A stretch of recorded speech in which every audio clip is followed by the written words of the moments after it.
Salam, hormatly watandaşlar. Düýün gyşlyk Moskwadan bir azy habar gelip gowuşdy. Ol hem meniň parlament boýunça kärdeşim we hormatlaýan ýaşulym Nazar Toýlyş Söýünowiň aradan çykdy habar gelip gowuşdy. Men Nazar Toýlyş Söýünow bilen 90-njy ýylyň ýanwar aýyndan bäri tanyş. Şondan soň hem parlamentde işlen döwrümüz, hem de soňra ýurdun daşyna oppozisiýada bolan döwrümüz egine berip işleşdik diýsem ýalňyşmyň. Nazar Toýlyş barada men ozalan bir kuç ýerde gepleşiklendi aýdypdy. Mene soňky gezeki ýatlamamda şol ýanky Balkan welaýaty bilen baglanyşykly bolan temada da adım tutup geçipdi. Enne şuň ýaşuly dünýäsini täzeledi. Ýene de bir gezekde de şol barada öz bilýän maglumatlary ýetirmek makul bildim.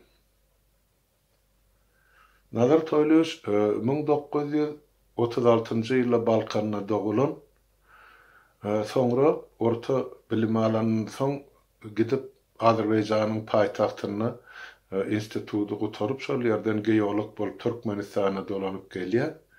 Soň Türkmenistana şol geolog bolup gaty köp döwür işleýär. Türkmenistanyň onuň barmadyk geri sökmedik dagy, deresi, jülgesi, düzi ýok. Hemme ýer astyna Türkmenistan näme baýlyklar bar bolýan bolsa, barlygy bilýän adam, iki adam bolsa biri şoň Nazar Toýlyş Söýünow. Ol ähli ýerde işleýän ýerine özüne ad, awry, hormat gazanan adam. O barada men şonuň bilen bile işleşen adamlaryň köpüsinden soň dürli döwürde eşitdim. Şoň adam kärçiligi, ýumşaklygy, uly bilen uly, kiçi bilen kiçi ýaly gürleşýän. Soňra onuň oşal häsiýetlerini men öz durmuşymda da gördüm. Parlamentde işleýän döwrümizde de, soňra oppozisiýada bolan döwrümizde de gaty kan duşşordyk şol döwürler ýurdun daşyna dürli döwletlerde. Nazar Toýlyş ähli işin taşlap gelerdi, şol duşşuklarda öz pikirini aýdardy. O nädip Türkmenistany düzedip boljak, şoň ýollaryny bilelikde aktarardy. Ýagty gelejege önümli garayan adamdy. Soň Moskwada ýaşap berem döwrüm, wagtly habarlaşyp halynyň habar alyp durdum ýaşulyň. Ene bugyny ýogully habar gelip betdi. Elbette bu adam bizim halkımız için bilermelerin arasında teknik inteligensiýanyň içinde gatuliyetli. Sebäp bular ýaly kadry ýetişdirmek üçin döwletde näçe ýyllap zähmet çekmeli. Soňra ol adamlaryň tejribesini döwlet onlarça ýylyň dowamyna ullanyp soň öňe gidişlik alyp boljakdy da. Ýöne şu zatlar Nazar Toýlyşe etdirmediler. Men bilýänim, şol SSR dargan döwründe Türkmenistany saklap duran iki san pudok bar. Biri owulun däp bolup gelýär Nebit gaz senagaty, ikincisi hem soň paýda meret we saparykly bilen bilelikde galyran owahojaluk pudalyk. Ine şu iki pudok milleti açlykdan, horlukdan, döwleti dargamakdan halas etdi diýip aýtmagy mende dogry esas bar. Diňe şu iki pudokdan gelen girdejin hasabyna milletimiz güzerany dolanryp bildi. Ya şol hökümet halka şörek berip bildi. Biriniň gazanany öz adynyň merdiler. Niyaz bu onuň töwürü.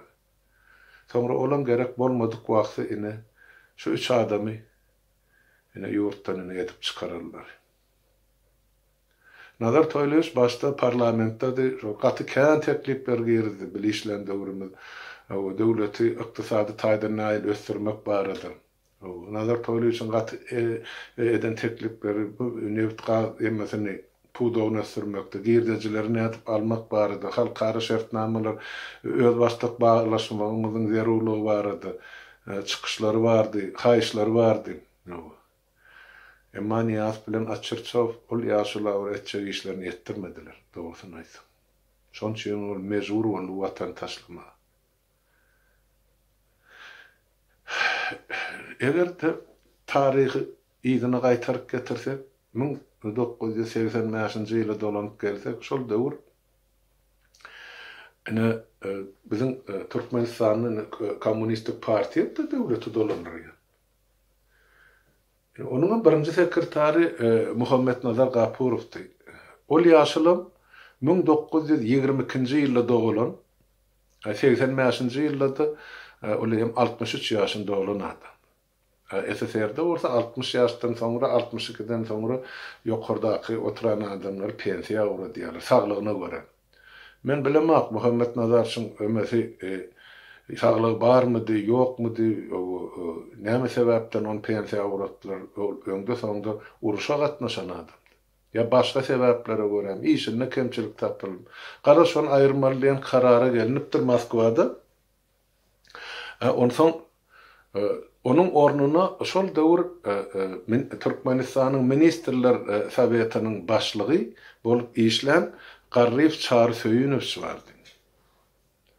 Ol adam 1932-nji ýylda dogulan, ýagny Muhammed Nazar Gapurowdan 10 ýaş kiçik.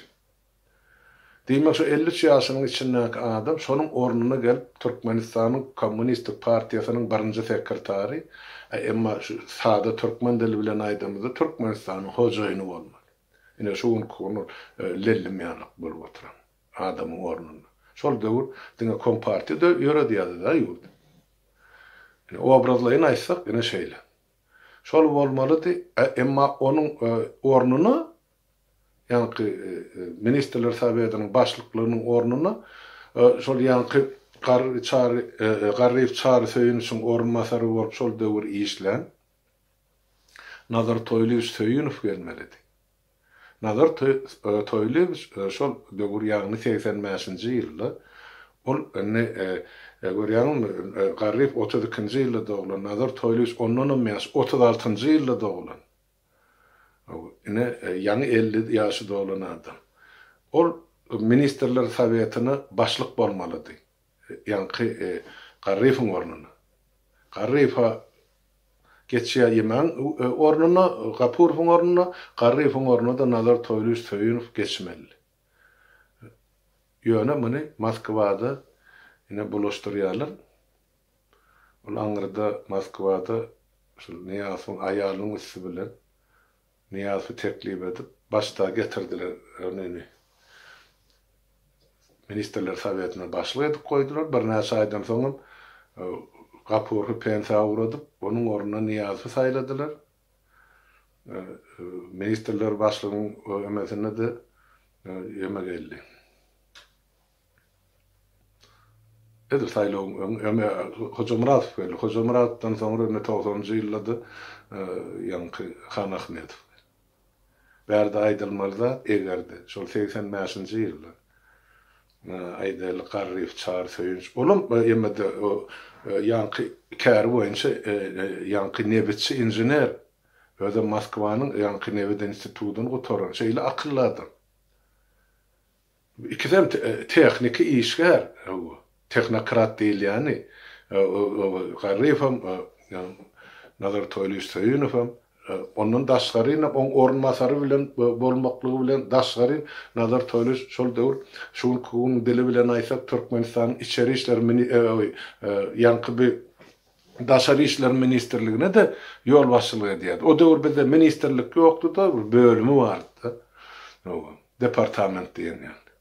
Ýöne şoňa da ýol başçylygy eden Nazar Toýlyň şol ministrlikde işleýär, Fawmin. Şol ikisi şol döwür 85-nji ýylda döwletiň başyna gelen bolsa, onda şondan soňky biziň halkymyzyň gören görgüsi, çeken jebiri bolmazdy diýmäge menne esas bar. Näme üçin? Ogu men dogrudanam ýa-ni Garrif Çar Söyünow ýakyndan tanamak ýöne men Nazar Toýlyň Söyünow ýakyndan tanamsyň aýdy. Ol halkyna, watanyna berilen hakyky ýaşul. Ol bärde ol ýok diýip o öwüsini ýetirmekde her kişiniň edenişine baha bermek gerek. Özü diýirkä oňa aýdylmady, diýilmedi o. Sebäp bir topar adam ondan çetleşdi, gyrada durdy. Nämemiş o Niyaz bilen aralar ýokmuş. Niyaz onu wezipesinden aýyrdy. Onuň ýanyna barsak, demek bizim wezipemizden pyzylar, ýa onuň garasana we düşert diýen niýet bilen. Şol ýaşulyny ýeke goýdylar watandaşlar. Pikir edip görün. 20 ýyl Nazar Toýlewич watanynyň özüňelikde musapirlikde ýaşady. Ejekem ýa-gel maşgalasy şu mahalam nebitdarna. Çağalar şo taýdy köpüsi, dogan garyndaşlar şo taýdy. Ýakynlaryň köpüsi öldü ýetdi gitdi. Biriniň hem aýadyny goý berilmedi. Nazar Toýlewич. Bu biziň elbetde hemmämiziň ykbalymyz şu. Ýöne şular ýal adamy şol watana barmaga da arawa görmediler. Ne Niyaz, ne şuun killellim. Ne dünýä goly ertiremle Moskwada jaýlajaklar. Jeseden watana goý berilme. Biziň keç ykbalymyz şuratlardan ibaret. Watandaşlar. Türkmeniň tragediýasy şu taýda ýatyr. Bir ýaşlar bize sonra gory, "Näme üçin şo döwür bolmady? Näme üçin siz şo döwür etmediňiz?" diýýärler. Edip oturan adamlar, ya etçek adamlar, şol yurtda ya atıp öldürdüler ya da edenekledip yurttan çıkardılar. Ne edip etmeli? Eğer arkanda halk durmasa, ne edip? Aydın. Ömrünün 26 yılını Moskwada yaşak geçirdi, Nazar Toýlewич. Şoňa ýaşul sağol, eden işleň üçin Taňry ýalkasyny hep bar şoňa el goýşuran halkymyz boldumy? Ýok. Ýok. Şol iki ýaka köneden gelýän ýollaşlar bolmasa ol ýaşy içini hümledik geçdi. Ol görüp otyr Türkmenistanyň ýeriniň aşagyndan, ýeriniň üstünden şol çogup duran baýlyklaryň, gymmatlyklaryň milliard trillion dollardyny. O halk işlemän ýatanyny 10 san hyzmatkary bolanyny da ýetämeli. Şo biziň 4 million halkymyz. Ýöne ne güne sallalar. Şular ýal adamlaryň ağzyny ýummak üçin Niyaz bilen açyrtyp şol ýurda sygdyrman wezipesinden aýryp gaçyp gider ýal etdiler. Ýöne özüň talant bolsaň, nirde ýaşasaň seni tapýarlar, seni çagyrýarlar, hormatly wezipede işede. Täwelýän Nazar Toýlewich Russiýa Federasiýasynyň döwlet dumasyna, ýa-ni olaryň parlamentine maslahatçy bolup işledi, gatnaşdy. Şolaryň maslahat gerek ýerine barıp maslahat berdi. Öz käri boýunça, öz hünäri boýunça. Emma biziň Uskalla hökümetime de bular ýal adamlar gerek däl bolup çykdy. Men diňe bir adamyň ykbalyny aýdyp berýän şuň. Beýle Nazar Toýlewich ýal adamlar, ýüzlerçe watandaşlar, müňlerçe adamy ýok etdi şol hökümet. Niýazow buňky lellime. Ondan bir aýdýar, hani bir watan ösdürjek adamlar, hani bir ýurda aňyrlygyny alyp gitjek ýigitler, gyýylar gelirler. Onuň şol adamlaryň ykbalyny görýän boli. Nerden çykdyn bular ýol başçylyk etjek adamlar ýa döwleti ýokarlygyny, aňyrlygyny, beýikligini ýagty durmuşa alyp gitjekler. Hani hemmesi ýa gyrdy ýa ýurdun daşyna çykma mejbur etdi. Nazar Toýlewich barada aýtmaly zatlar gatykän watandaşlar. Kan çöregidim bile ýurdun daşyna. Şu Türkmenistany bagyşlap geçirilen ähli konferensiýalary bir ýerde bir duşuk bolsa geldi ýaşuly. Şu taýda gaharlanyp zäherlenip maýdana on aýdan bir öz ýumşak dili bar. Şu zatlar edilmeli Türkmenistany, şu bolmasa bolmaýar. Halkymyzy biz ýagtygyny çykarjak bolsak şey dip bollanmaly. Ne aňyrky öňkü deýus ulugasy ne de buň kellellim. Gerekler var çıktı. Yoksa Nazara şol nebitqat uğrundan şondan öňe geçen bilermen ýok da ýurdun içinde. Şonu sığdırmadılar sen Balkanlı deyip. Ne eden oyulları. Ne için men karşı duruyan şu zatlara tire paralığa, millet paralığa görüp milletimizin, halkımızın büdürap duran zatını görüp şonun için ortadan ayırayan şu prezidentlik vazifesinin tire paralılığının beylekisinin şu zatlar için en yukarı cezaların bir verilmeli var gelecek Türkmenistan. Yoksa biz duran yerimizden bir adım münatıp bilmeyiz. Yanık geçti ya şu yekalıkta. Öderden içine sarıp. Ol halktan nagile boldum dip aydan yeri yoktur, yaka yer dedi. Erkek gali boynuna düşen derdi çekti. Mert adam hükmünü de hana dünyadan aytti. Yani ene toprağına kavuşurulmadı. Doğan arınası kolayına gelmedi. Bu zalim hükümet hiç birisinin o yerine sol bir pil kumat mağruva görmedi adamlar.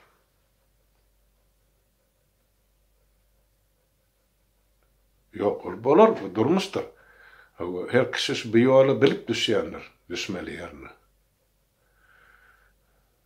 Bu zatlar boynun alınıdır, neler ağa da son yani.